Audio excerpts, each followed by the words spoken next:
This is Mixla Production.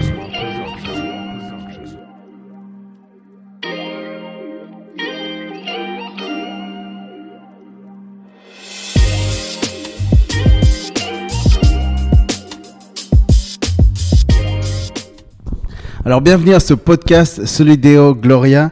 Aujourd'hui, moi c'est Jim déjà, et puis j'ai 27 ans, je viens de Bolivie, et puis aujourd'hui je suis accompagné d'un grand ami, Fran. Salut. Ça va? Ouais. Bon. Allez, ça s'embrasse. On se fait des câlins. On n'est pas comme dans le Covid, hein. Non, oui. franchement. On n'est pas du tout comme dans le Covid. Et puis je vais te présenter un petit peu parce que les gens ne te connaissent pas. Oui, vous ne me connaissez pas. Alors je m'appelle Fran, je viens de l'Espagne, Barcelone. Et puis, je me présente toute seule, non? Non. J'ai 40 ans et puis j'habite à Barcelone. Je fais partie du leaderat d'une église dans le quartier de Gracia qui s'appelle El Local. Et puis, je suis vraiment ravi et heureux d'être avec toi, Jimmy. Yes. Et puis, surtout avec vous, Solideo Gloria. Exactement. Bon, il est marié aussi. Ouais, Il a deux enfants, hein. Ouais. Il a deux enfants et puis, Toujours vivante, imagine. Voilà, artiste et professeur aussi, il n'a pas voulu le dire, hein. Exact. Mais c'est vrai, Exact. et puis surtout un grand ami. Moi, ça fait depuis mes 15 ans que je te connais, Fran, hein. 15 ans, hein. Ouais, Personne dirait. Ouais, c'est vrai. Et Waouh. parce que je me souviens, c'était au Kids Game d'ailleurs quand on s'est rencontrés. C'est vrai. C'est vrai, C'est oui. Tu étais Waouh. là, tu faisais un petit peu tout. Surtout, la chose qui m'a beaucoup impacté, c'était la batterie. Ouais. Ouais, c'était la batterie. Parce qu'à ce moment-là, tu sais, j'étais en train d'apprendre la batterie, hein. Et puis quand je vis un monstre dans la batterie là-bas qui faisait tout, ça m'a impacté, hein. Peut-être qu'on va faire un solo maintenant. Non, c'est vrai, en plus, il y a la batterie. Non.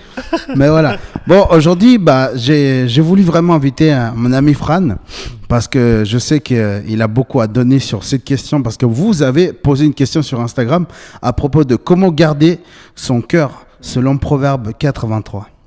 Alors, aujourd'hui, je vais répondre avec Fran. Je vais répondre et puis alors on a divisé en 3 parties, Fran, si jamais pour la question. Alors comme on a dit, la première question c'est que veut dire garder son cœur. La deuxième c'est à quoi ressemble une personne qui ne garde pas son cœur. Et puis la troisième, comment garder son cœur en répondant. Du coup, on va commencer par la première. Et c'est vrai que c'est très difficile cette question parce que je me souviens moi quand j'étais jeune, hein. Après, Je me souviens, moi, quand j'étais jeune. Oui, ouais, parce que toi, t'es hyper vieux. Non, toi. ça va. Mais On a laissé adolescent. la canne là-bas. Je pense adolescent, voilà. Je me souviens, j'avais 13 ans et puis on parlait sur ce fameux verset Proverbe 4:23. Puis toi, tu te souviens quand tu l'as entendu pour la première fois, le Proverbe 4:23? Non. Non? Je crois que je me souviens pas.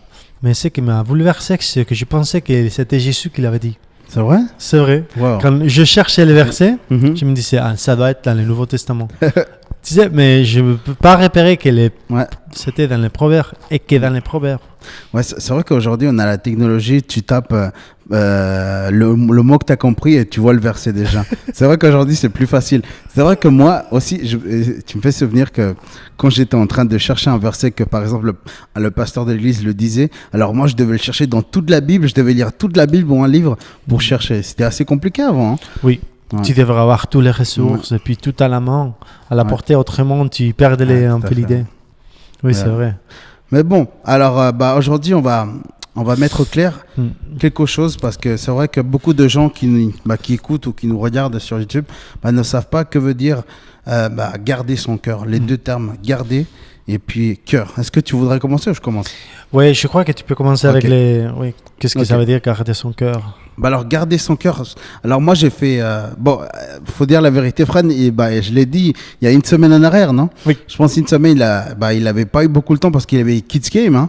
Mais je pense qu'il a fait quand même quelque chose et puis je sais qu'il va apporter. Oui. Alors, moi, ce que j'ai vu, en fait, c'est que veut dire garder son cœur. Garder, en fait, dans la Bible, on voit un terme tellement clair. C'était de protéger, de garder la loi et surtout, vraiment, de rester vraiment à l'écart de quelque chose. En fait, c'est ça que j'ai vu en fait dans le mot grec et puis surtout dans l'hébreu ou même dans toute la Bible, j'ai vu ce mot garder. Et puis et le cœur, ça fait référence plutôt à notre personne à nous, à notre être intérieur, à notre véritable moi. Donc le cœur, c'est vraiment le véritable moi, celui qui doit être. Et c'est pour ça que imagine-toi, il y a d'autres, c'est comme par exemple, toi, en plus, t'as une fille, non? Elle s'appelle May, non? Ouais, mais imagine May, et il y a un autre papa, et il lui donne d'autres conseils, et lui donne par exemple d'autres choses à suivre, à comment manger par exemple. Ouais. Moi, quand je suis allé par exemple chez d'autres parents, ils avaient une façon bizarre de manger. Pas du tout comme ma mère me l'avait appris. Alors déjà, dans ma vie, j'ai jamais mangé des spaghettis. Quand je suis venu en Suisse, je savais pas manger des spaghettis. Alors eux, ils prenaient une espèce de fourchette, ils prenaient une cuillère. Ça tournait ça. Ouais. Moi, je comprenais pas. Et puis imagine-toi par exemple, May reçoit les instructions d'une autre personne. Et ben c'est pas comme ça normalement que ça doit être. Je pense que c'est son papa qui doit lui donner des instructions pour que cette personne-là elle puisse justement grandir selon l'instruction de son père. Et c'est d'ailleurs Proverbe nous enseigne ça, non? Oui. Bon, il nous dit aussi de garder une certaine structure familiale, aussi une hiérarchie qui doit prendre place. Autrement, il y aura toujours un conflit de désirs, un conflit d'ordonnance. Et puis, pas seulement dans celui qui reçoit, mais aussi dans celui qui doit se mettre en position d'autorité vers les autres. Et puis, parler d'autorité maintenant, c'est un peu à l'ancienne. On pense au dernier siècle, mais c'est vrai que c'est nécessaire. Autrement, on a toujours besoin d'autorité. On a toujours besoin de à quel point je peux agir ou à quel point je peux faire confiance aux autres parce que les autres ils vont agir. On ne parle pas de ça, mais il y a une autorité claire qui se met en route quand on conduit. Par exemple, j'ai la confiance de que si nous deux nous sommes dans une voiture, celui qui est en face, il va pas venir contre nous. C'est parce qu'il suit les règles. Non? Et puis d'une manière subjective, on travaille là. Et puis tout cela marche. C'est-à-dire, il n'a pas beaucoup de conflits par rapport à comment je dois gérer pour arriver.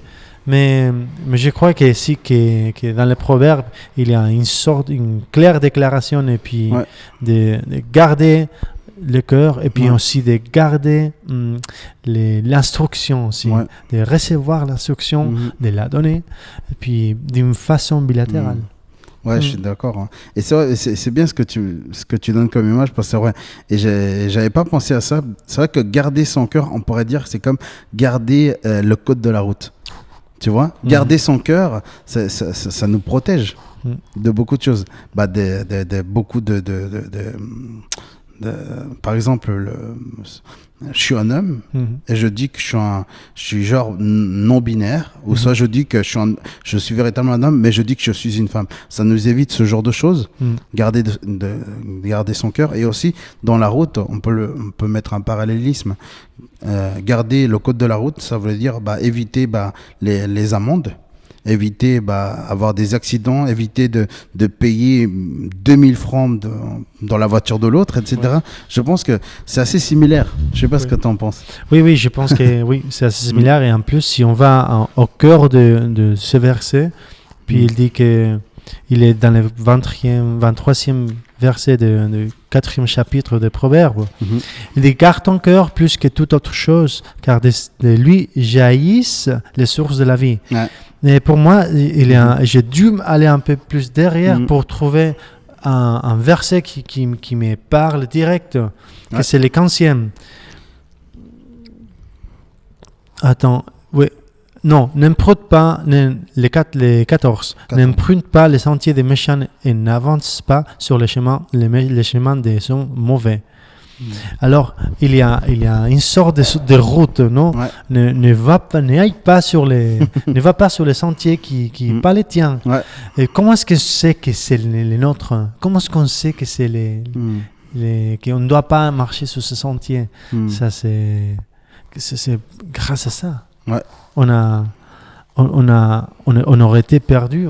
On était perdu sans la Bible, sans ces petits manuels de comment vivre. Ouais, je suis d'accord avec toi. Hein. Et d'ailleurs, tu m'as fait souvenir un verset dans la Bible. Alors, je sais pas si je me le souviens. Ah voilà, c'est ça. C'est le fameux verset de Psaume, chapitre 119, verset 9. Il dit « Comment le jeune Le jeune homme rendra-t-il pur son sentier? C'est la question. Et voici la réponse, en se conformant à ta parole. Ouais. En fait, Dieu, il sait très bien que l'homme, il va pas garder toute sa parole. Et puis, et il donne la solution, il dit comment il va la rendre pure, et comment il va la nettoyer, comment il va rendre pur son cœur. Comment va-t-il le garder? En se conformant à la parole. En se conformant à la parole, c'est-à-dire l'obéir, je pense, la suivre ses instructions. Et d'ailleurs, le mot garder, ça veut dire protéger aussi. Et garder la loi, comme on le disait avant aussi. Et c'est super important. Et puis moi, j'ai un verset très, très, très beau de la part de Jésus pour vous annoncer. C'est en Matthieu chapitre 8. Jésus, c'est qui Jésus? C'est ton ami là qui...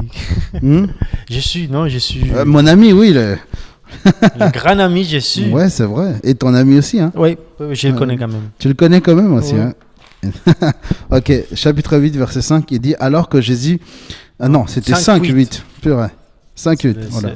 Sur la montagne. Ouais, le sermon sur la montagne. 5-8 qui nous dit, heureux ceux qui ont le cœur pur, car ils verront Dieu. Bon, Fred, j'ai une question très difficile pour toi.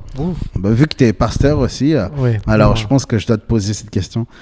Ça veut dire que les gens qui n'ont pas le cœur pur, ils vont pas voir Dieu?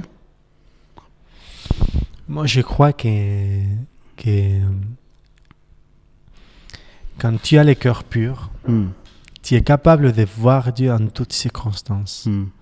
Tu es capable de ne pas de voir Dieu comme que Dieu il se présente vers toi, et puis tu le vois, parce qu'on voit dans la Bible des histoires dont Dieu il s'est révélé vers quelqu'un qui ne le connaissait pas du tout.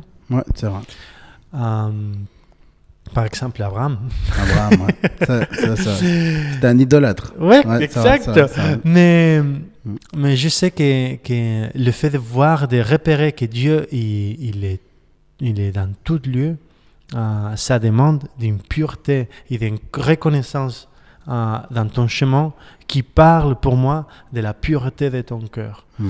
Et puis, la pureté de ton cœur, c'est pas quelque chose seulement que tu as quand tu es petit et tu le perds après comme l'enfance, non? Mais ça se renouvelle grâce au nettoyage. Puis on se salit tout le temps, on a le droit de nous salir dans ces contextes.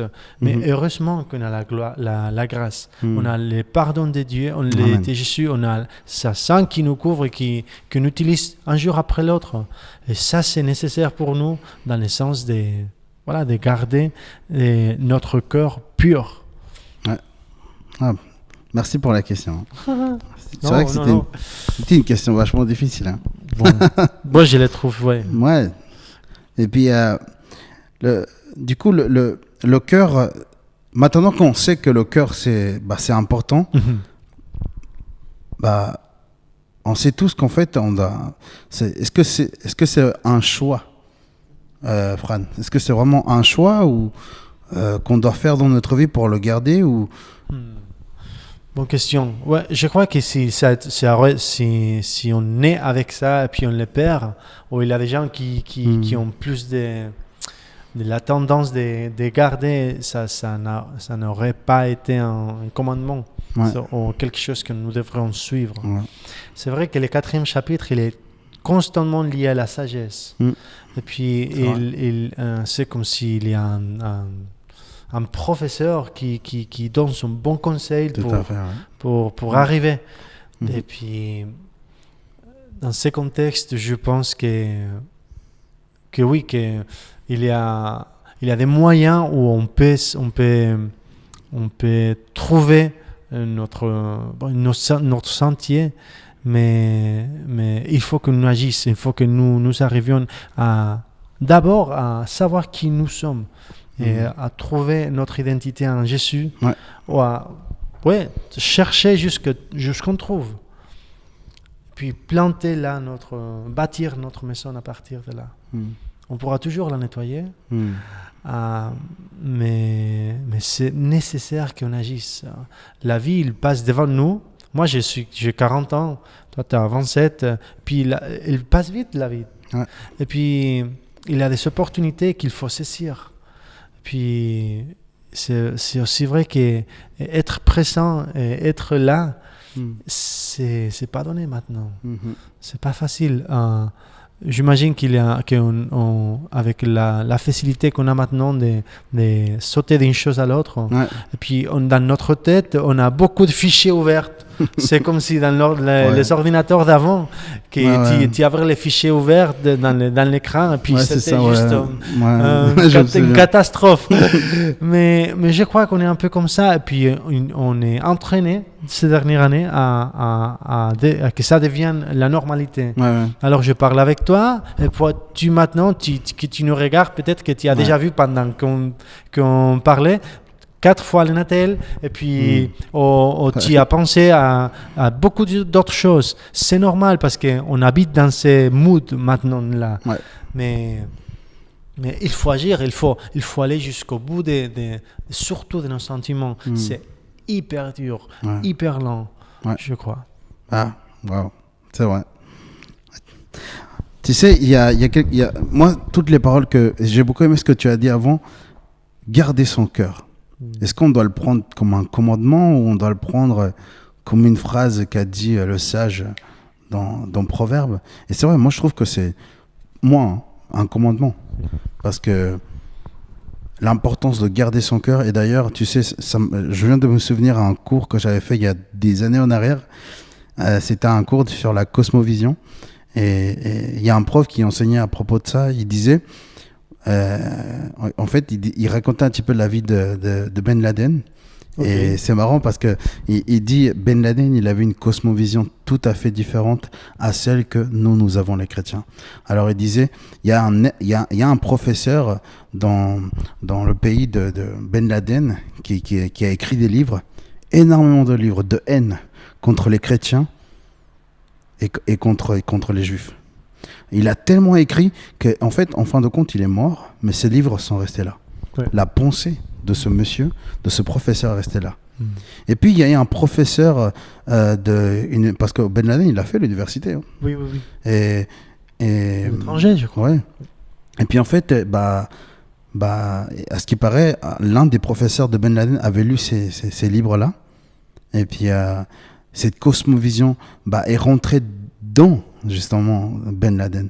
En fait, une des façons, je trouve pour moi, qu'on protège peut-être pas notre cœur, c'est à l'école, je pense, tu sais, parce que on absorbe tout comme une éponge à l'école et on filtre pas en fait. Et la seule façon de changer, à ne pas se convertir justement comme Ben Laden, c'est qu'on doit suivre notre parole. C'était cette vision-là, cette cosmovision qui nous donne. Jésus, il aimait tout le monde. Il est mort pour tout le monde. Il n'est pas juste mort pour les Juifs. Il est mort pour les païens et pour les Juifs. Il n'est pas mort pour son peuple seulement. Il est mort vraiment pour tout le monde. Et voilà la différence entre Ben Laden et puis et Jésus. Comment est-ce que Ben Laden n'a pas gardé son cœur? Et comment est-ce que Jésus a gardé son cœur, justement. C'est quelque chose qui m'a fait penser à ça. Voilà comment prendre Proverbe 4:23. Moi, je le prends comme un commandement, comme je le disais, parce que c'est super important. Qu'est-ce que tu en penses? Ouais, je pense que aussi, en fait, quand on regarde les proverbes, la phrase en soi, et puis la parole, le terme hébreu pour dire cœur, qui parle de l'intérieur, ça... Pour eux, c'était plutôt les entrailles, non? Et puis, c'est un peu les sentiments que tu as quand tu tombes en arrière ou il y a quelque chose qui bouge là-bas. Et puis, quand tu vois quelqu'un et tu rentres, que tu deviens amoureux de quelqu'un, il y a quelque chose qui est fort là-bas, à l'intérieur. C'est pas juste le sentiment. On voit le vécu là. Hein? Et tu vois. Mais c'est quelque chose qu'on méprise beaucoup maintenant. Parce qu'on passe, si on regarde une vidéo par exemple sur YouTube, moi j'aime bien regarder les sports, non? Et je regarde des vidéos et puis il y a la publicité. Puis dans la publicité, peut-être qu'il y a une vingtaine des autres émotions qui sont mises à travers. Et puis on ne se rend pas compte, non, ils ne sont pas juste de la publicité. C'est quelque chose qui t'attire, qui te déconcentre. et qui tu te mets dans un autre endroit. Ouais. Et puis, quand on parle de la violence d'aujourd'hui, tu prends les 20 minutes. Ouais. Tu prends, et puis ça te suffit 5 minutes pour aller de la joie de voir la Servette gagner à la défaite absolue parce qu'il avait, je sais pas, il avait un accident et puis 4 enfants ont été décédés sur place. Et ça, c'est quelque chose que maintenant on fait beaucoup. C'est-à-dire on passe d'un sentiment à l'autre et puis on ne se rend pas compte à quel niveau ça nous déchire. Et puis ça nous fatigue. Et puis ça empêche, je crois, ça défavorise le fait que dans les prochains sentiments, je sois à l'aise, je sois propre. Non, on a toujours, comme tu disais, un vécu qui parfois il n'est pas chouette et qu'il est plutôt douloureux. Et puis agir et puis traîner tout le temps avec ça, c'est quelque chose qu'on n'est pas appelé à ça. C'est vrai. Ouais, c'est vrai. Et je sais pas si j'ai pas lu le verset en fait. Ouais. Il y a un verset que Jésus il dit à propos du cœur et comme on a dit que le cœur ça voulait dire le véritable moi et Jésus dit un des versets, Fran, très très puissant. C'est en Jean chapitre 14 verset 1. Okay.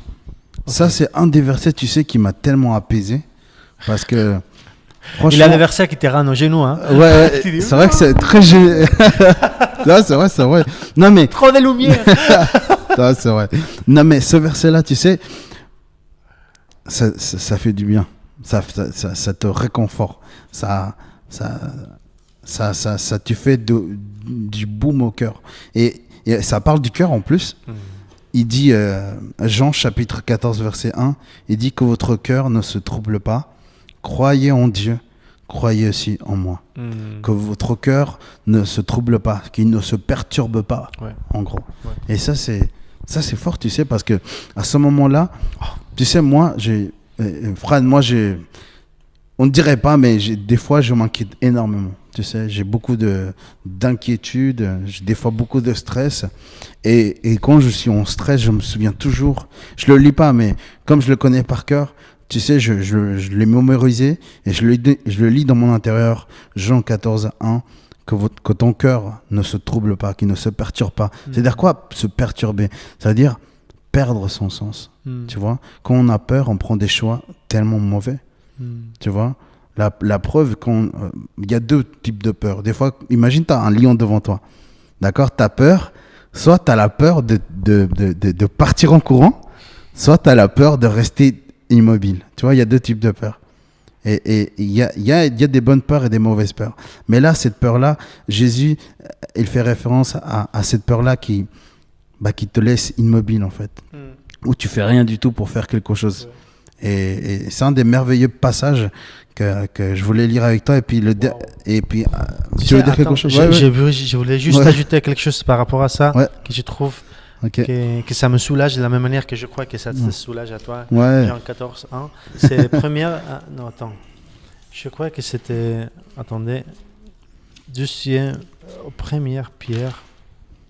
Oui. Première Pierre 5, 7. Il ne parle pas de notre cœur, mais il parle quand même des sentiments. Déchargez-vous sur lui de tous vos soucis, car lui-même prend soin de vous.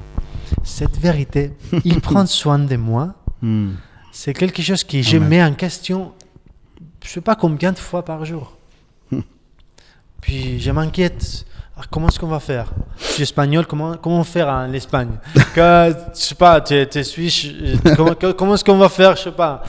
Ici en Suisse, il y a beaucoup de choses à niveau nation, à niveau ville, à niveau famille, personnel qui met en question ça, que lui, il prend soin de nous. Il prend soin de nous. Et puis, quand tu ne mémorises pas les versets, comme tu as dit, que tu as dit une belle chose, que parfois, quand on mémorise, il reste ici dans un coin qui nous aide quand il n'y a rien d'autre. Quand on se noie dans la mer, et ça, ça nous permet de flotter. Et puis, ça me touche aussi beaucoup quand je me vois moi-même Inquiet, t'es trop inquiet. Non, Ouais. ah, t'es un père, non, tu dois Ouais. être hyper soucié par les trucs qui se passent, non, maintenant. Oui, mais est-ce que ça me frise mon espérance en lui? Est-ce que ça me touche, ça? Ou est-ce que j'ai vraiment confiance qu'il prend soin de moi? Il prend soin de mes enfants. Il prend soin de toi. Ouais. C'est quelque chose qui me soulage beaucoup. Moi, je pense que faut que tu sois honnête là, Fran. Quand tes enfants sont venus au monde, quand Mel est venue, je pense que tu avais peur. Hein. Qu'elle tombe malade ou que... Ouais. Je pense, non? Ouais, et tu vois la fragilité de l'humain Ouais. et la perfection du dessin. Il y a une chose qui était un peu, pour nous, c'était un peu dur, c'est que quand notre deuxième enfant, il était né, Il s'appelle comment déjà? Liam? Lohan. Lohan. Ouais. Puis c'était pas facile pour lui parce que l'accouchement, il était très long. Wow. Mais il n'arrivait pas à... Il est né comme endormi. Ok. Et puis, du coup, tu vois tout l'effort que ta femme a fait. Ouais. Toi, tu te sens un peu inutile à côté. et tu vois le petit bébé qui va pas bien. Personne ne dit rien. Et puis, il y a 30 secondes que moi, je crois que je n'oublierai jamais. C'est quand tu vois les petits enfants qui prennent la vie. Tu sais, qui acceptent la vie. Tu sais, qui sort, puis commence à bouger. Et puis, dans ces moments, il a beaucoup de pensées qui viennent à ta tête. Ouais. Mais c'était un pensée que pour moi, c'était hyper fort. Que c'était pas le pensée de ma femme. C'est Dieu. Jusqu'à maintenant, c'était beau. Si à partir de maintenant, c'est pas comme j'ai prévu, je l'accepte. Wow. Tu dis, mais parce que tu as toujours on a toujours la tendance de mépriser ce qu'on a vécu, tu sais, parce que le but c'était pas comme prévu. Je peux dire que chez les apôtres, Ouais, c'est vrai. on peut dire qu'ils avaient la même chose. Ouais, non? ils avaient la même chose. Je crois qu'ils pensaient que voilà, Jésus il allait libérer le peuple d'Israël. Je croyais au moins les Zélotes, par exemple. Ouais. Non? Mais non, ça n'a pas été comme ça. Il y a toujours des tournures dans notre guion, non? Qui tout à fait, ouais. qu'il nous faut penser. Ouais. C'est bien qu'on parle de ça parce que moi j'aimerais lire Matthieu chapitre 15 versets 18 à 19. Ok. Matthieu 15, 18 à 19. C'est ça. Hein. Voilà, justement, l'importance justement de comprendre. Maintenant qu'on a compris c'est quoi garder son cœur, maintenant on va comprendre mieux ce que Jésus voulait dire dans le chapitre 15, verset 18 à 19. Il dit, mais ce qui sort de la bouche vient du cœur. Et c'est ce qui rend l'homme impur. En fait, c'est du cœur que viennent les mauvaises pensées, les meurtres, les adultères, l'immoralité sexuelle, les vols, les faux témoignages et les calomnies. Du coup, c'est important de garder son cœur. Comme quoi, parce que si on ne garde pas son cœur, tout ce que Jésus il a décrit, vu que Jésus c'est la connaissance, et il connaît tout et il sait de quoi il parle, et toutes ces choses-là, on va les faire. Si on ne comprend pas déjà ce que c'est le garder son cœur, et si on ne garde pas son cœur aussi. Ouais. Du coup, moi j'aimerais te poser cette question à toi aussi. Ouais. C'est est-ce que tu vas vraiment ne pas garder ton cœur ou tu vas le garder à partir d'aujourd'hui? Je pense que chacun est libre de répondre. On n'oblige personne, hein, Fran? Non, on n'oblige personne à garder son cœur. Non, vraiment, on n'oblige vraiment personne. En plus, il est gentil, Fran. Ouais. Il fait pas de mal à une mouche. J'espère. Je suis sûr que tu en as tué des mouches. Surtout en Espagne. Je suis allé à Barcelone. Oui. Tellement de mouches. Ouais. Wow. Je suis plus jamais allé après. Pas pour les mouches, mais voilà. Du coup, est-ce que tu aimerais dire quelque chose de plus sur la première question ou non, je crois que c'est bon. Ok. Moi, j'ai fait un petit résumé pour faire court. J'ai dit garder vraiment. Le mot garder, en fait, comme on le disait, ça veut dire protéger.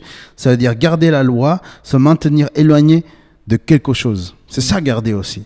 D'accord? Parce que quand on garde quelque chose, par exemple, l'argent, quand on le garde, on l'éloigne des voleurs, n'est-ce pas? Oui, on le protège. On le protège. Et justement, c'est ça, en fait. Mais voilà, on a fini avec la première question. La deuxième question est un tout petit peu plus compliquée. Du coup, c'est à quoi ressemble une personne qui ne garde pas son cœur? Je pense qu'on va laisser le pasteur commencer aujourd'hui. Vas-y. Alors, je crois d'abord qu'il y a quelqu'un qui ne garde pas son cœur, on peut trouver des exemples, soit dans la Bible, soit dehors. Mais j'aimerais mettre les points sur un aspect qui, je crois que ça, c'est hyper important pour nous. Donc, nous, comme ceux qui ont vécu entre les 20 et 21e siècle, on voit un peu. Mais là, les générations qui viennent d'après, ils n'ont même pas cette sensibilité. Ouais. C'est la capacité qu'on a de s'exprimer l'un vers l'autre. De confesser les péchés, c'est une façon. Ouais. Mais aussi embrasser quelqu'un, puis se côtoyer en pleine liberté, de parler de n'importe quoi, d'une certaine façon. Je trouve que ça donne de la guérison un peu de notre cœur. Parce que notre cœur, comme tu viens de lire, il accumule des choses. Et puis il pense les pires.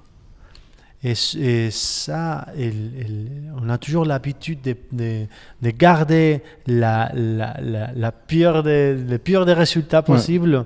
Et puis ça nous génère déjà les sentiments. C'est-à-dire ce qu'on a dans notre cœur, si on a les mauvaises pensées, si on a les vols, et même si on ne le fait pas, dans notre sentiment, dans notre cœur, on a déjà les sentiments de je vais voler, je suis un voleur. Ouais, et puis tout à fait, rien, t'as rien volé, tu as juste pensé le fait de voler. Et puis c'est quelque chose qui reste là.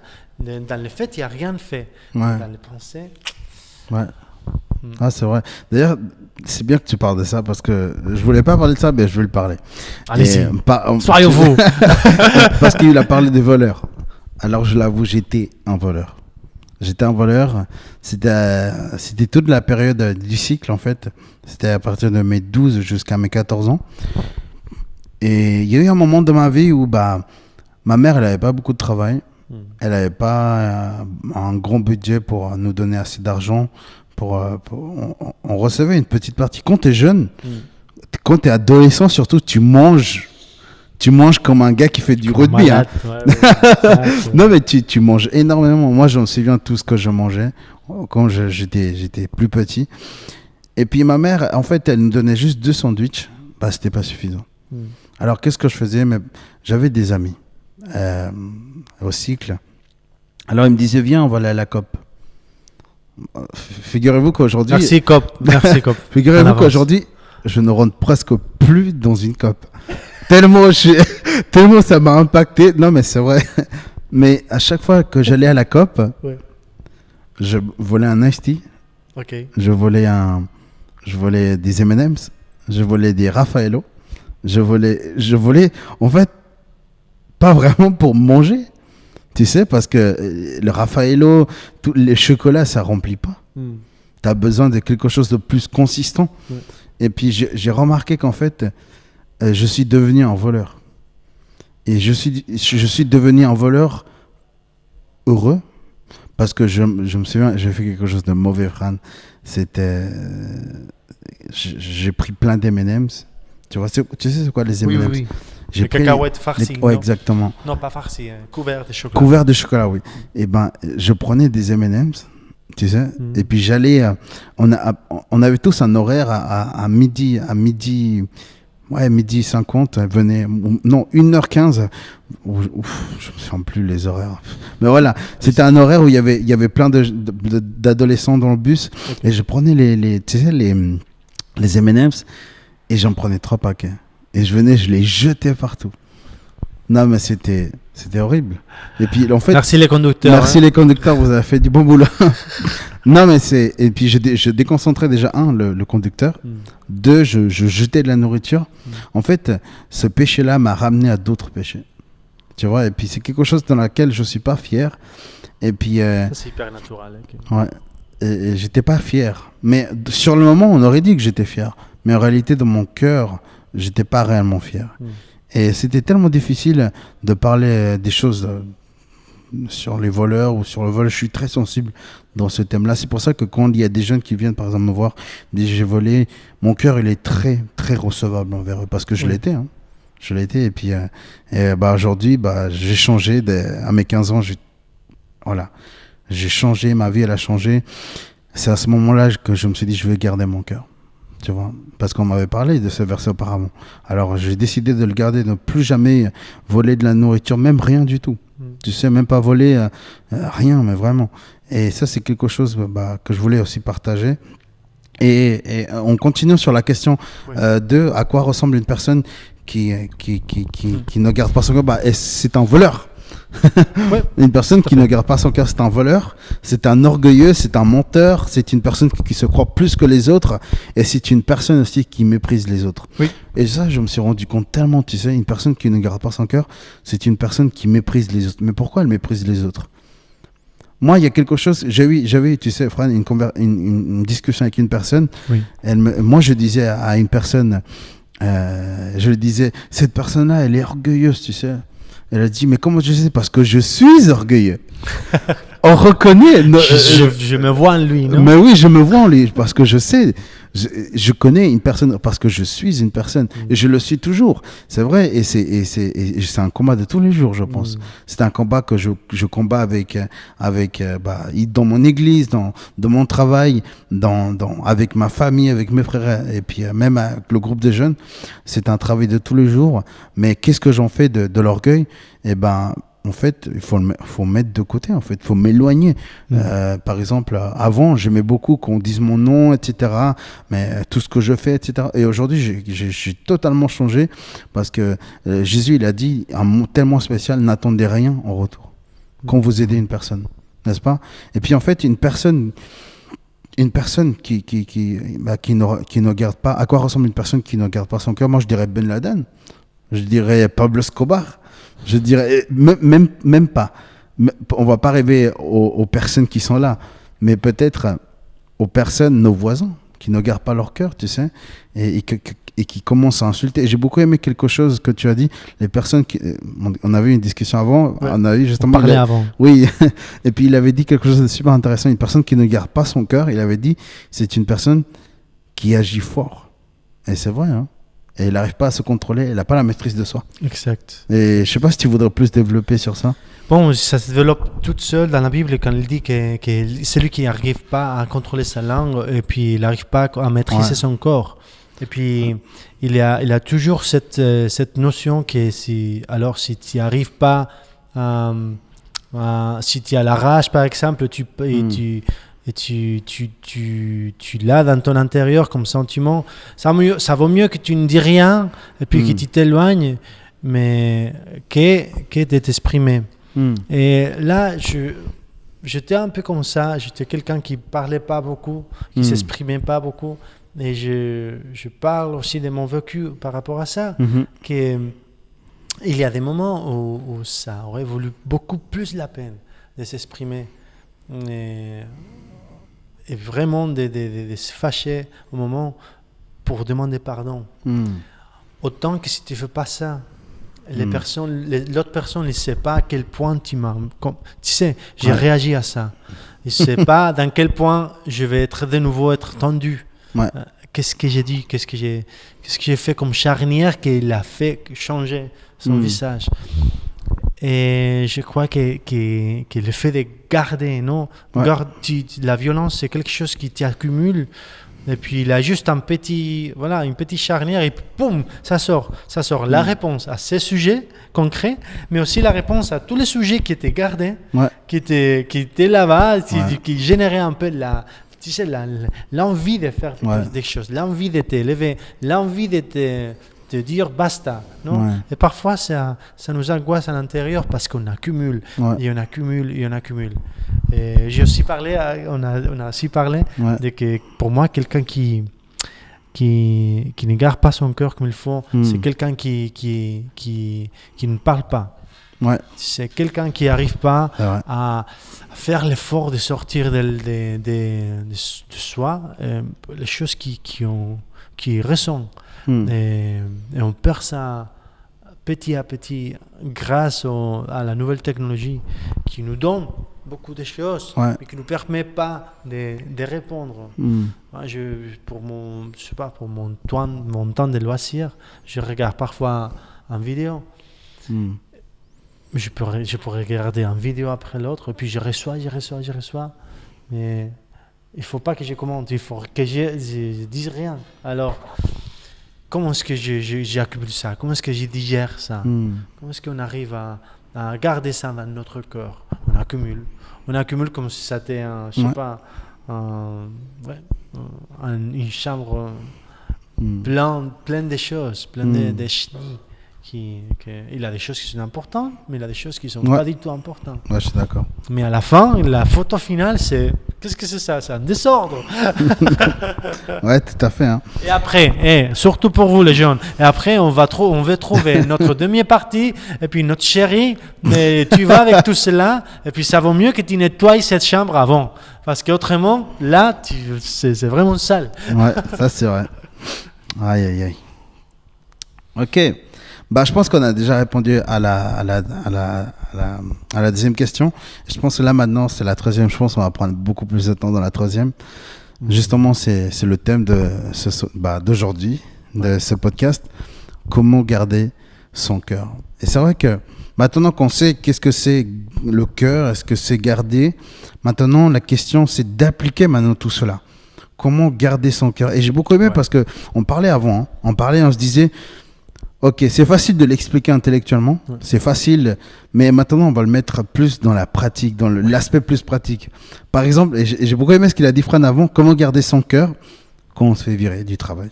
Comment garder son cœur quand on s'est disputé avec son copain ou sa copine.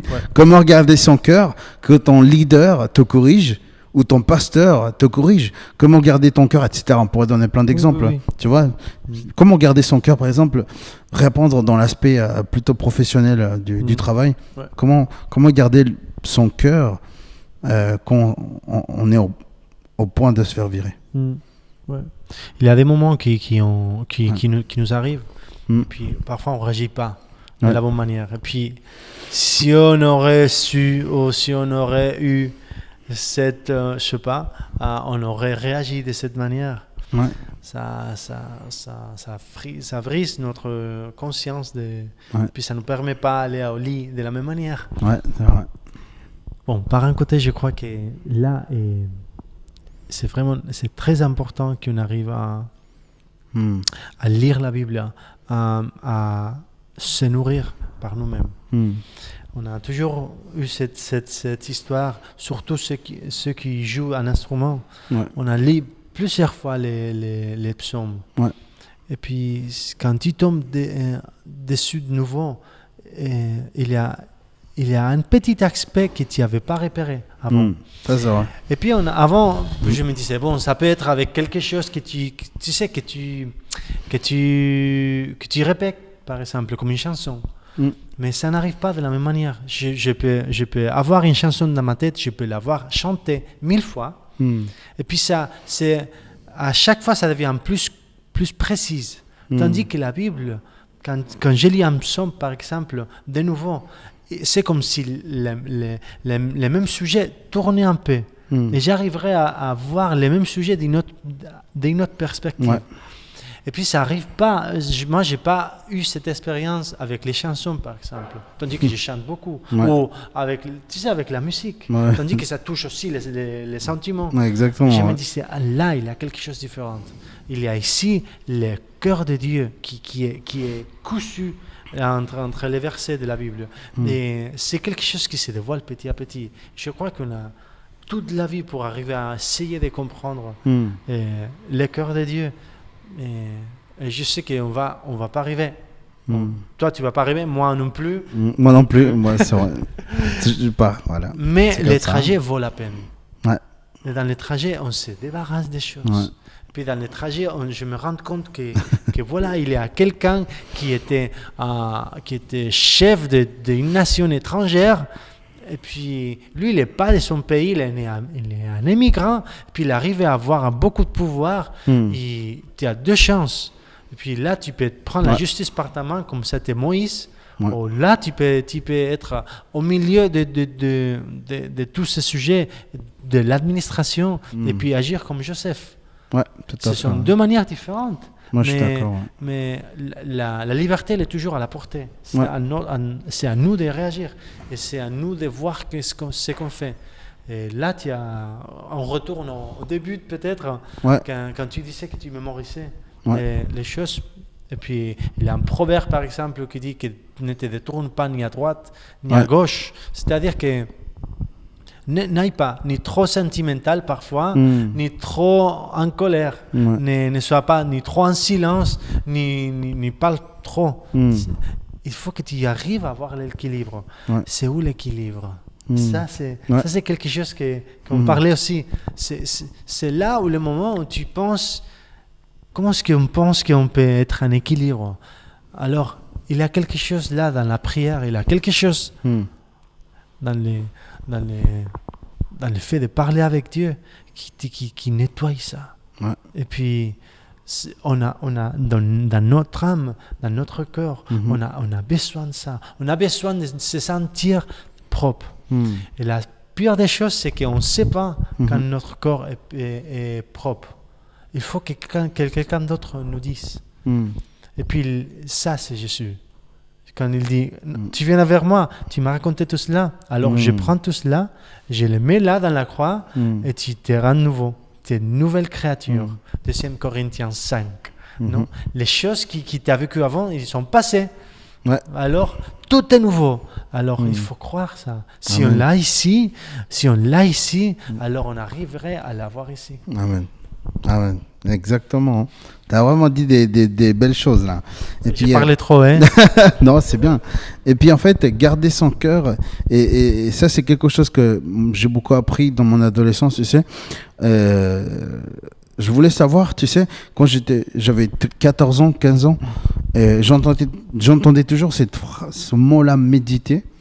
Et je me suis dit, attends, mais c'est les bouddhistes qui méditent. C'est eux qui font exactement. Voilà. Et je me suis dit, non, je veux pas devenir un bouddhiste. Tu sais, j'étais trop dans l'extrémité. Et plus, je m'apprenais les choses par cœur. Et plus tard, quand je commence à avoir plus de connaissances, où j'ai compris que, en fait, en hébreu, méditer, c'est fort comme définition. Ça veut dire maintenir ses pensées occupées. Tu vois? Tu penses, et c'est juste que tu as dit, tu penses pas ni à là, ni trop là. Tu vas tout droit. C'est ça, en fait, la définition en hébreu de la méditation, c'est maintenir ses pensées occupées. Tu ne penses pas à faire le mal, mais tu penses à faire le bien, tu sais. Et ça, c'est une des choses que j'aime beaucoup dans la Bible. Quand je disais l'Ancien Testament avec quelques personnes l'année dernière, il y avait un mot qui m'avait beaucoup impacté. En espagnol, je l'aime beaucoup plus. En espagnol, c'est artesano. En français, c'est artisan. J'aime le mot, mais pas comme en espagnol. En espagnol, c'est artesano. Tu vois que arte, il fait un art, Dieu. Et dans la Bible, c'est écrit que Dieu, c'est le artesano del bien. Il dit c'est l'artisan du bien. Il fait des choses bien.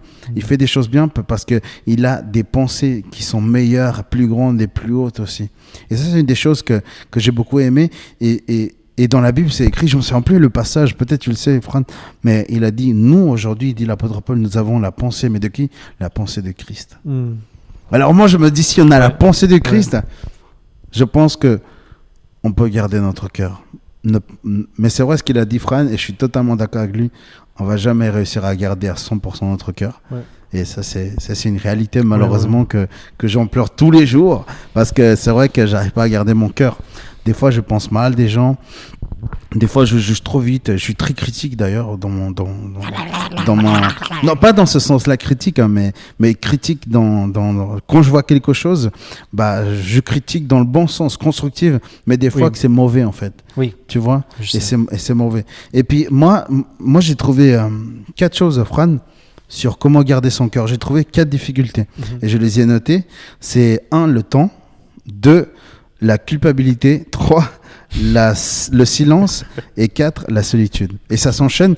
En fait, le temps, c'est une difficulté parce que aujourd'hui, le monde nous demande beaucoup. Les écoles, l'université nous demandent tellement de choses. Ouais. Auparavant, c'était pas comme ça. Aujourd'hui, on n'a plus le temps de faire beaucoup de choses. Mais en réalité, j'étais en train de penser, est-ce qu'on n'a pas le temps ou c'est autre chose? Et j'aimerais que tu m'accompagnes à lire en Luc chapitre 10. Voilà, Luc chapitre 10, verset 32. Okay. 38 à 42. Voilà. 10, 38. Oui, je pense que cette histoire, tout le monde la connaît. Alors Luc chapitre 10, verset 38 à 42. Ok. Alors comme Jésus était en chemin avec ses disciples, il entra dans un village. Et une femme du nom de Marthe s'accueillit dans sa maison. Elle avait une sœur appelée Marie qui s'assit au pied de Jésus et écoutait ce qu'il disait. Marthe était affairée aux nombreuses tâches du service. Elle survint et dit « Seigneur, cela ne te fait-il rien que ma sœur ne me laisse seule pour servir? Dis-lui donc de venir m'aider. » Jésus lui répondit « Marthe, Marthe, tu t'inquiètes et tu t'agites pour beaucoup de choses, mais une seule est nécessaire.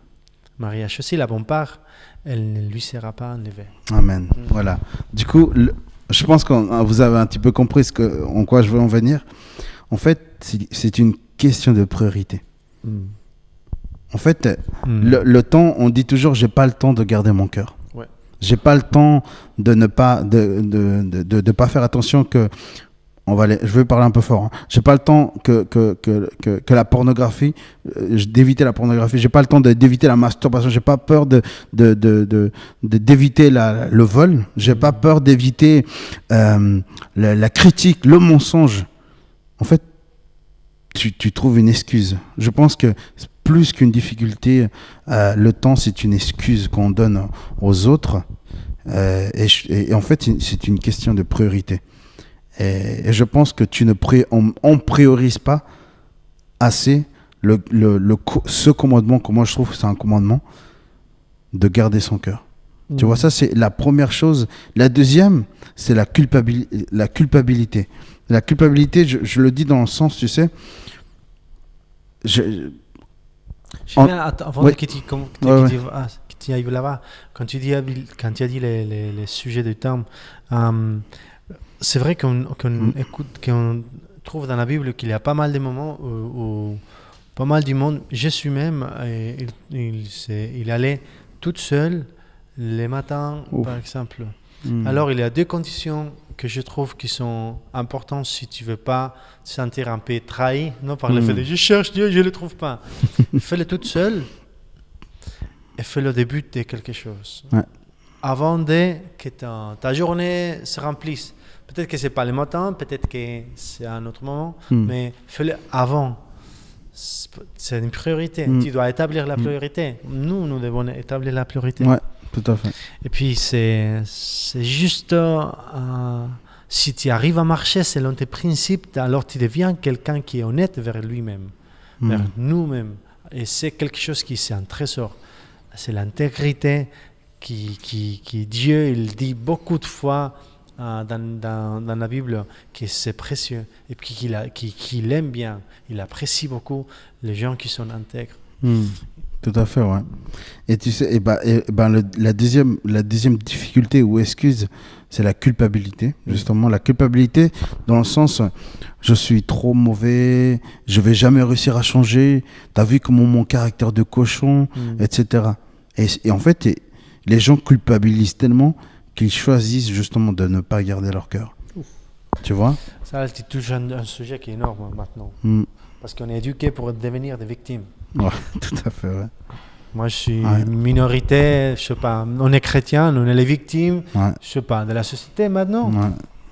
Et toi, je sais pas, tu as des origines boliviennes, tu es une victime de la Bolivie. Tu sais, ça aucun lien, il faut assumer. Ouais, tout à fait. Ouais. Je suis pas mes parents. Je suis pas, je sais pas, j'étais pas là quand Franco il avait fait ces choses à l'Espagne. Toi, tu n'as pas été là en Bolivie. Il y a des choses que je crois qu'il faut arrêter au niveau de victime. Alors, Ouais. on est les fils de Dieu. Ouais. Il nous a donné son Saint-Esprit. Tout à fait. Ouais. Et il a dit qu'il habite à nous. Amen. C'est-à-dire, la maison de Dieu, il a choisi nous comme maison de Dieu. Si on arrive à trouver quelque chose qui pourrait dire mieux de nous, alors, moi, je ne trouve pas. Ouais, c'est Et on vrai. nous méprise constamment ça. Ouais, ça c'est vrai, on méprise tellement, c'est vraiment. Oui. Et puis, le troisième et le quatrième point de excuse ou difficulté, c'est le silence et la solitude. En fait, on dit qu'on ne veut pas garder notre cœur et on trouve comme difficulté ou excuse le silence, tu sais. Et comme tu l'as dit exactement, tu sais, à force de ne jamais garder ton cœur, tu sais, tu penses que tu gardes ton cœur en gardant la vérité que tu as envie de dire à une personne. Tu penses garder ton cœur en pensant que tu ne dois pas dire à cette personne-là quelque chose qu'elle devrait peut-être le savoir, tu sais. Ouais. Et on reste dans le silence et on pense qu'on a gardé notre cœur, et alors qu'en réalité, on n'a pas du tout gardé notre cœur, mais on s'est rempli justement de choses mauvaises, et de ces choses mauvaises, Jésus l'a dit, meurtre, etc., idolâtrie. Et après, elle vient la solitude, justement. La solitude dans le sens que tu es tout seul. Ouais. Et d'ailleurs, la solitude, c'est quelque chose que, à Genève, il y en a beaucoup. Je ne sais pas en Espagne, mais ici à Genève, il y a tellement de personnes qui sont seules, qui se sentent seules et qui vivent une vie tellement seule. Et moi, je vais dans les cafés, je vois tellement de personnes boire leur café tout seul. Ouais. C'est fort, tu sais. Et puis, et ça, c'est une des difficultés que le monde il y voit pour ne pas garder son cœur, de ce que je vois en tout cas. Ouais. Moi, je pense aussi qu'il y a une énorme manque de relations honnêtes. Ouais. Face à que je pourrais jamais être l'idéal pour toi. L'ami idéal peut-être, hein? Pas seulement quelqu'un dans la couple, mais aussi dans l'amitié. Alors je n'ose pas te poser une question que je pense depuis longtemps. Et puis ça c'est triste parce que on occupe des lieux qui sont importants pour les autres, et puis comme tu as dit, on n'a pas 500 amis à côté de nous. On est, à fur et à mesure qu'on grandit, puis on trouve de moins en moins. Et puis tu apprécies plus les amitiés qui tu es capable de tenir pendant les années. Mais je trouve aussi que ça c'est quelque chose qui demande beaucoup de nous. Ne pas trouver violent le fait que tu me dis à moi, par exemple, que je suis marié. Alors, finalement, comment vas-tu avec ta femme? Non? On assume que moi, je vais bien avec ma femme parce qu'on a 13 ans de mariage. Non, c'est cool. Mais peut-être que je suis au point de me divorcer, tu sais. Et c'est juste cette question qui j'ai besoin de répondre. C'est même pas à toi de recevoir cette information, c'est à moi de les sortir. C'est à moi de vider mon cœur. Alors il y a cette double capacité, non? C'est comme confesser le péché. Le nettoyage, c'est double, parce que tu le fais face à quelqu'un qui peut te comprendre, mais tu le fais aussi face à toi-même qui peut se débarrasser de ça. Tout à fait, ouais. Waouh. D'ailleurs, c'est vrai, je t'avais dit quelque chose au compte du groupe de jeunes que je l'ai déjà dit dans l'autre podcast. C'est lui qui l'a dit, si jamais. Et t'avais dit quelque chose j'ai beaucoup aimé, Fran. Hein. Et t'avais dit en fait, et ça a à voir avec garder son cœur. Ça veut dire, tu nous avais tous dit, une fois que j'ai dit oui à ma femme, à Ariana, non? J'ai dit non à toutes les autres femmes de ce monde. Je pense que c'est une façon de garder son cœur. Ouais. N'est-ce pas? Ouais. C'est une façon d'assumer que dans le oui, il y a toujours un non. Dans l'élection, on a toujours quelque chose. Et puis, on juge tout le temps notre nourriture. Toi, tu choisis les émanés, moi, j'ai choisi les maltesers, par exemple. On a fait nos choix, mais parce qu'on veut, parce qu'on a la possibilité. Ouais. Mais c'est vrai que quand tu dis oui à une chose, c'est parce que tu dis non à l'autre côté. Mais il faut s'y assumer. Ça. Ouais. Tu as dit oui à une carrière, tu as dit oui à la théologie, Oui. tu as dit oui, tu as dit non à la philosophie. Ouais. Tout à fait. Tu as dit oui à donner ton temps pour Dieu. Hmm. Tu as dit non à les sports. Ouais. Il y a des choses qu'on ne dit pas, mais quand tu le penses, c'est vrai. Ouais. C'est vrai. Mais alors, oui, c'est aussi une façon d'être un peu adulte dans le sens les conséquences qu'il y a. Ne seulement pas regarder les bons côtés des choses. Qu'en principe, c'est bon. Mais quand tu te mets là-dedans et puis tu commences à investir, il faut aussi voir les pour et les contre de chaque décision. Ouais, c'est vrai. Et puis, on est appelé à être ensemble les autres. Et puis c'est grâce à ça, c'est grâce à que tu es proche qu'on arrive à sortir le mieux de moi et toi le mieux de toi. Ça, c'est... Ouais, c'est vrai. Et puis, bon, j'aimerais finir avec une question de plus. Et puis, j'aimerais que chacun puisse répondre à cette question.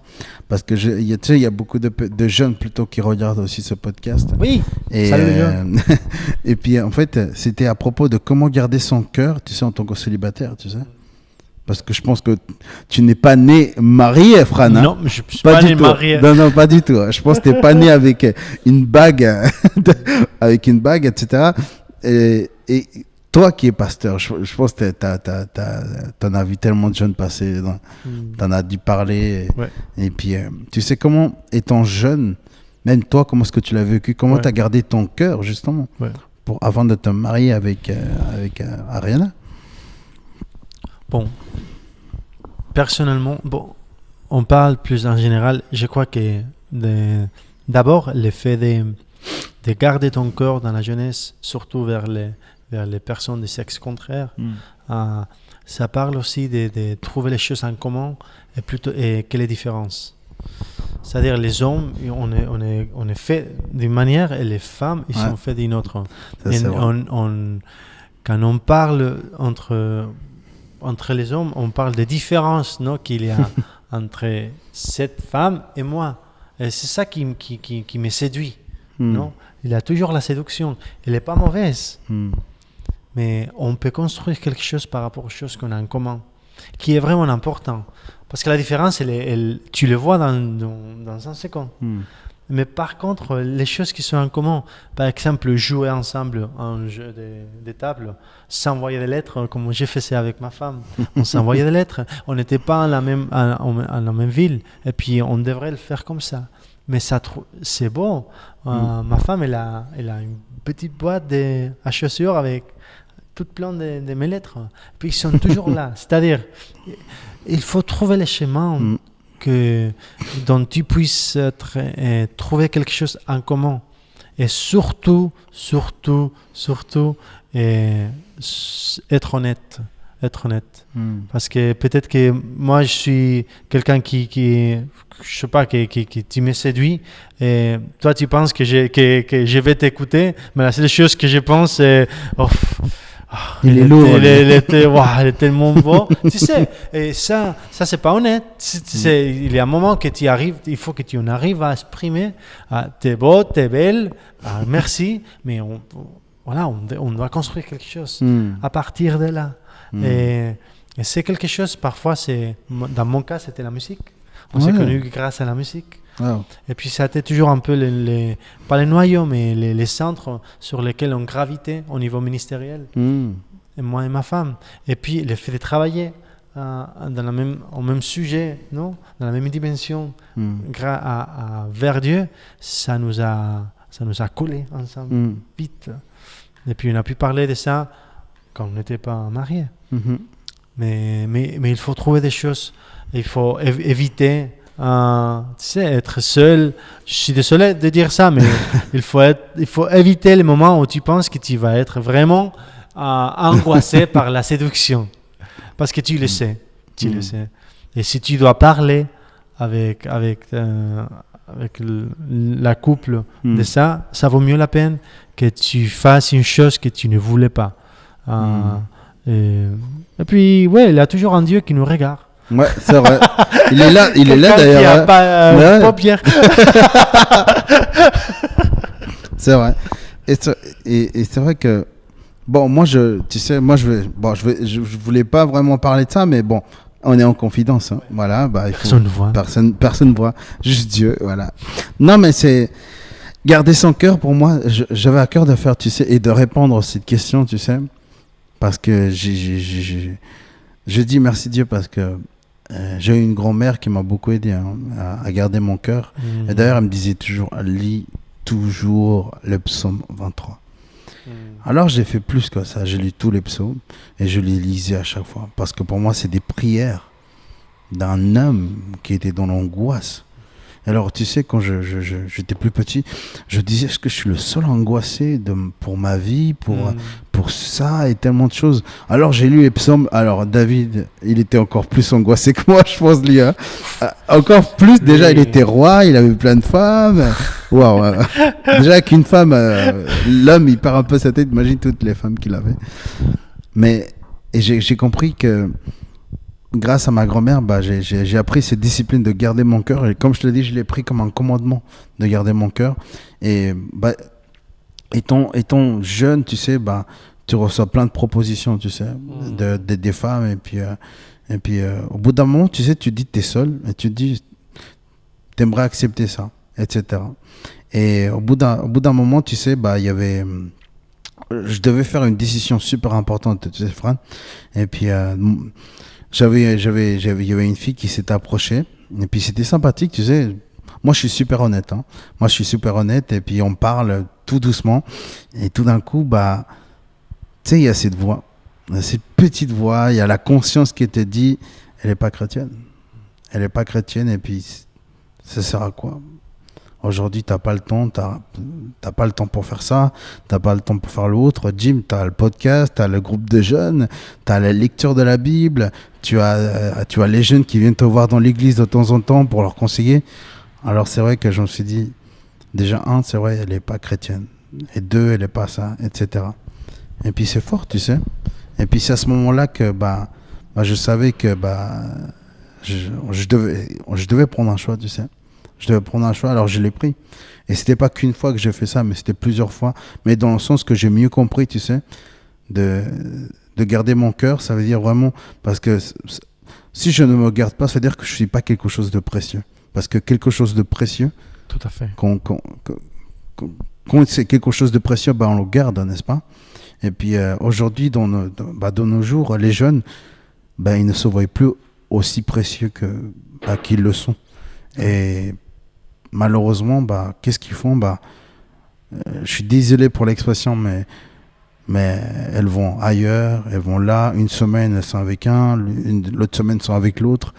Et puis quand je parle avec beaucoup de jeunes, c'est pas bien de faire ça, je leur dis.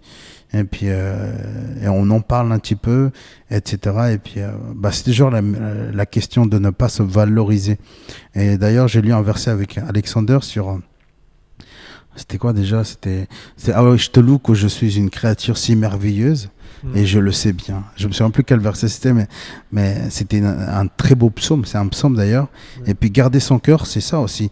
Garder son cœur aussi, tu sais. On m'a fait une offre, tu sais. Bon, on est en confidence. Tu sais. Moi, j'avais promis quelque chose à Dieu, Fran. Hein. J'avais promis, tu sais, de rester fidèle à mon église, de rester fidèle à mon ministère, tu sais. Et je me suis dit, Dieu, je vais m'occuper de tous les jeunes que tu m'as envoyés au groupe de jeunes. Il y a un ami qui m'appelle au téléphone, tu sais. Il me dit, Jim, il y a un poste pour toi en tant que pasteur dans une église réformée baptiste. Alors, c'était mon rêve. Tu sais, c'était un show, moi, j'étais là, waouh, mais c'est une porte énorme qui s'ouvre devant moi. Mais comme je le fais toujours, je prie. Et j'ai prié. Et puis le Seigneur, il me parle. Et puis il m'a dit, parce que moi j'entends des fois dire en français et en espagnol, mais j'entends toujours, acuérdate de tu promesa. Rappelle-toi de ta promesse. La promesse que je fais à Dieu, que j'allais m'en charger des jeunes jusqu'à que Dieu le veuille en fait dans cette église et je t'avoue le salaire m'avait beaucoup plu de cette église et c'était quelque chose que c'était bien, tu sais, et j'ai décidé de dire non. Non, pourquoi? parce que j'ai compris qu'il faut être sensible au Saint-Esprit. Et une des choses que j'aime beaucoup dire aux personnes maintenant, c'est d'avoir un mentor, tu sais. Moi, j'ai eu un mentor, et d'ailleurs, je vais faire un podcast sur le mentorat. Et si j'aurais pas eu son mentor, je pense, tu sais, Très sage. J'aurais dévié complètement, tu sais. J'aurais dévié dans une autre partie. En fait, peut-être j'aurais même pas fait ce podcast si j'aurais pas eu mon mentor. Aujourd'hui, il est parti dans son pays. Je parlerai de ça une prochaine fois. Mais il m'a toujours dit une chose, tu sais, Fran, une chose qui m'a beaucoup impacté. Il me disait toujours, Jim, t'es trop académique. Écoute le Saint-Esprit. Et puis moi, j'ai remarqué ça je sais plus quel âge, je me souviens plus, mais c'était plus que 20 ans. Et j'ai commencé à être plus sensible dans le Saint-Esprit pour prendre des bons choix, pour garder mon cœur. Et c'est là que j'étais plus sensible au Saint-Esprit. Et c'est là que je me laisse guider par le Saint-Esprit. Parce que le Saint-Esprit, c'est le consolateur. Le consolateur, c'est au même niveau que Jésus. Hein. Il a dit, je vous envoie quelqu'un qui est comme moi. Il a dit le consolateur, justement. Et moi, je voulais partager ça, de partager son cœur, enfin, de garder son cœur, parce que j'avais à cœur de le dire, en fait, à vous tous. Et puis, et sachez que dans ce podcast, je vais dévoiler beaucoup de choses. Hein. Je vais dévoiler beaucoup de choses, et j'aime être honnête avec les gens, j'aime être cash aussi. Et c'est quelque chose que je voulais partager aussi. C'est garder son cœur dans les sentiments, garder son cœur dans le professionnel, garder son cœur avec les offres d'emploi qu'on vous fait, garder son cœur avec les amitiés aussi. Et je pense que c'est important, les amitiés aussi, non? Oui. Tout ce qu'on a, on est appelé à être prudent, mais aussi à nous nettoyer. C'est aussi vrai qu'il ne faut pas oublier qu'on va tous nous salir. Ouais. Il y a un passage dans la Bible où il parle les apôtres avec Jésus. Et puis il parlait de baptême, je crois. Et puis il disait, nous, il faut que Pierre et Jésus, c'est ce binôme. Et puis Pierre, elle disait, bon, je ne vais pas me laver pour toi. Je veux pas que tu me laves. Je crois qu'il s'est lavé les pieds. Ouais, c'est ça, oui. Les pieds. Et puis il disait, mais si tu ne te laves pas, tu n'auras pas lieu avec moi aussi. Et puis alors, lave-moi entière. Il a dit une chose que j'aime bien, c'est qu'il ne faut pas que tu te laves, mais il faut juste que tu te laves les pieds. Et je trouve que il faut qu'on sache qu'on n'est pas propre, c'est-à-dire dans notre vécu quotidien, on se salit. Par nos péchés, par nos pensées. Où est-ce qu'on garde tout cela? Dans le cœur. Dans le cœur. Les sentiments. Ce ressenti, je n'ai pas arrivé je suis arrivé en retard. Ce sont des choses bêtes, peut-être. Mais on va se salir. Le seul moyen qu'on a pour se débarrasser de ça, le seul qui peut entrer dans le bout de notre cœur, si on lui donne les permissions, c'est Jésus. C'est le Saint-Esprit qui nous dit, peut-être ça, peut-être c'est pas ton poste. C'est faux. Parce que ça veut dire que tu as un meilleur poste pour toi. Amen. Et c'est là où la foi s'active. La foi ne va jamais s'activer dans les lieux de confort. Il doit s'activer comme Abraham, hors de ta promesse. Sors de ton lieu. Sors d'Égypte parfois. Sors de là où tu te sens bien. Et là, on a toujours quelqu'un qui va nous nettoyer, qui va garder notre cœur. Et puis on fera de notre part parler. Il faut qu'on se communique. Il faut qu'on trouve quelqu'un, ses mentors, quelqu'un qui prend du temps pour nous, qui nous regarde aux yeux et puis qui nous comprenne. C'est pas juste quelqu'un qui a des bons conseils. Non, tu as besoin de sortir. Tu as besoin d'être entendu, écouté. Et puis, on a tous besoin de ça. Et puis, d'autant que nous fassions ça, et puis, les peu de choses qu'on va faire, des mauvaises choses qu'on fait, on a toujours la croix pour pencher nos péchés là-bas, et puis, c'est nous révéler. J'ai beaucoup aimé cette image que tu as donnée. C'est vrai que cette partie-là où Jésus, il nettoie le pied de Pierre. C'est vrai. J'ai beaucoup aimé. C'est vrai, on ne sera jamais propre. Non. On ne le sera jamais. Au ciel. Au ciel. Ouais, fiesta. Non, j'ai beaucoup aimé, franchement, cette partie-là. Et puis, je ne l'avais pas vu comme ça. Hein. Je ne l'avais pas vu comme ça. Et maintenant, je pense que tu m'as donné une partie d'interprétation vraiment très authentique. Hein. C'est vrai. Hein. Waouh. C'est le C'est Saint-Esprit. grâce à qui Hein. on parle. Ben oui, c'est vrai. Ouais. Non, franchement, et c'est ça le podcast aussi. On s'instruit pendant qu'on le fait aussi. Ouais. C'est tellement important. Du coup, pour résumer le tout, Fran, vraiment pour faire très court, comment garder son cœur? Ouais. Exprime-toi, parle avec Dieu, parle avec les autres. Ouais. Tu es quelque chose que Dieu a créé, appelé communauté. Alors, utilise la communauté. C'est là. Wow. C'est là où on s'enracine. C'est là où il y a la source de la vie. Amen, c'est vrai. Et je suis d'accord avec lui. Et d'ailleurs, je suis en train de faire un grand travail sur l'Église, d'ailleurs, moi. Et ça, c'est une des choses que j'aime beaucoup approfondir.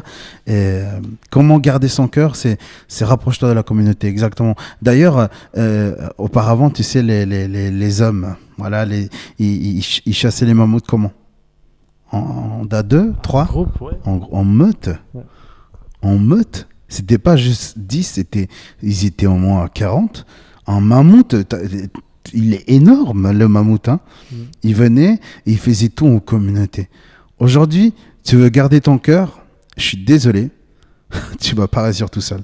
Non, jamais. N'est-ce pas? Jamais. Never alone. Ouais. Et t'as besoin d'un livre aussi. Et tu as besoin de la communication, de la conversation, de ce sentiment de te sentir en connexion avec Dieu. La prière, c'est super important. Ouais. Et c'est vrai, et ce qu'il a dit, Fran, la communication, parler de ce que tu ressens dans ton intérieur. Je pense et d'ailleurs, Jésus l'a dit, tout ce qui sort de la bouche, justement, c'est ce que tu disais. Et si tu veux savoir ce que tu as dans ton cœur, parle. Parle tout à fait, et puis tu sauras ce que tu as dans ton intérieur. D'ailleurs, et ça, c'est un gros problème, Fran, c'est que je connais beaucoup de personnes qui disent énormément de gros mots. Oui. Pourquoi c'est comme ça? Pourquoi ils disent tellement de gros mots? C'est une bonne question. Je crois que on a oublié un peu de parler. On devrait parler plus souvent. Ouais. Puis comme ça, on n'a pas cette notion d'être hyper radical maintenant. Puis on n'est pas obligé à nous positionner radicalement dans tous les sujets de notre vie. Et puis de là, ça sort parfois les gros mots, tu sais. Il n'est pas juste un petit mot intelligent. Ouais. Il est imbécile. Ouais. Non. Tu vois, il y a... Carrément, mais pour dire qu'il est un petit peu moins intelligent que les autres, on dit il est imbécile. Mais ça, c'est pas vrai. C'est pas vrai. Ouais. Mais sauf qu'on brise là. Une autre chose à nettoyer dans le cœur. Ça, c'est bien, ça. Et ça, c'est bien. Comment garder ton cœur quand les autres insultent une personne? Bah, que faire, en fait? Moi, je pense qu'il faudrait défendre cette personne. Et surtout, ne pas dire ce que les autres disent. Ouais. Tu sais? Ouais. C'est pas dans l'interdiction qu'on va changer le cœur des gens. Ouais. C'est peut-être exactement que tu connais ce qu'il allait dire. Ouais. Et bien, il a dit un grand mot. Ouais. Tu peux le redire d'une autre manière. Ah, tu voulais dire qu'il est pas hyper intelligent. Ouais. C'est ça, non, que tu voulais dire? Oui, oui, oui. Alors, il faut mettre les points sur. Ouais, c'est ça. Ouais. Être pointu. Ouais, tout à fait. Je pense qu'on a fini les questions. Fran. Franchement, c'était un plaisir de te recevoir dans ce podcast. Et puis, vous savez que c'est un grand ami, Fran. Hein. C'est un musicien, waouh. Vous l'avez pas vu à la batterie, hein? Non. C'est un lion. Je ne pas aujourd'hui. Mais oui. Peut-être si vous allez au Kids Game, vous allez l'entendre en live. Hein. Concert gratuit. Il est gratuit, le concert, non? En plus, mais non, attends, je sais pas si les gens ont le droit d'y aller. Oui. Ouais. Oui, ils pourront y aller. Ok. Ouais, je crois. À la fin, non? Je crois, oui. Je sais pas, je pense. Tu peux dire que tu es un parrain. Voilà. Bon, par contre, là, tu leur aides pas pour garder leur cœur, ils vont mentir, là. Il a rien dit. Il a rien dit. Voilà. On va essayer de couper cette partie. Ouais. Non, on va pas couper, non, on va la laisser. On coupe rien. Ouais, on coupe rien. On est neutre, cru, nous. Ouais, on est comme ça. Ok, moi, j'aimerais te laisser faire la dernière prière pour nous dire au revoir. Et puis après, on vous dit au revoir, les gars. Au revoir. Et puis on va dire au revoir et merci à Jésus, oh Dieu.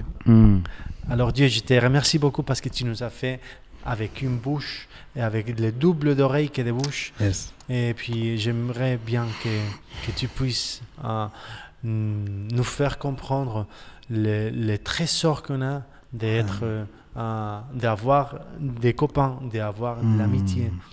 On est censé être comme ça. Et puis, je sais qu'il y a une portion de ta relation Père, Saint-Esprit et Fils qui se favorise de la communauté. Et puis, je te demande aussi que tu nous permets de devenir quelqu'un proche à écouter l'autre, à écouter l'autre, à le voir dans les yeux, à oublier les restes, à laisser de côté les natels, à prendre un café avec quelqu'un, un thé de 3 heures sans interruption, et puis dont on puisse voir le cœur. Et puis nous puissions partager cette vidage de cœur, de sentiments, de choses qui s'accumulent là-bas. Et puis on puisse te laisser faire. Parce que tu es venu, toujours tu t'es révélé, Saint-Esprit, dans la communauté. Merci parce que tu es avec nous et tu seras tout le temps avec nous. Et tes promesses qui sont dans la Bible, ils ne sont pas cachées. Ils sont accessibles à tout le monde. Alors, je te demande aussi que tu sois notre meilleure compagnie quand on est seul, et puis que tu puisses rentrer dans tout le parti de notre corps, de notre cœur, d'une façon libre, comme s'il n'avait pas de limitation. Et on te remercie déjà par ton Saint-Esprit, par ta compagnie, par ta force, et parce que tu nous dis à l'oreille tout le temps, vous êtes une nouvelle créature. Et on a payé, et j'ai payé avec mon sang pour toi. Et puis on est quelqu'un de précieux à tes yeux. Merci Dieu. Amen. Merci Fran. Et on dit au revoir à tout le monde. Et on se retrouve pour le prochain épisode. Allez, abonne-toi, d'accord? Ciao, ciao.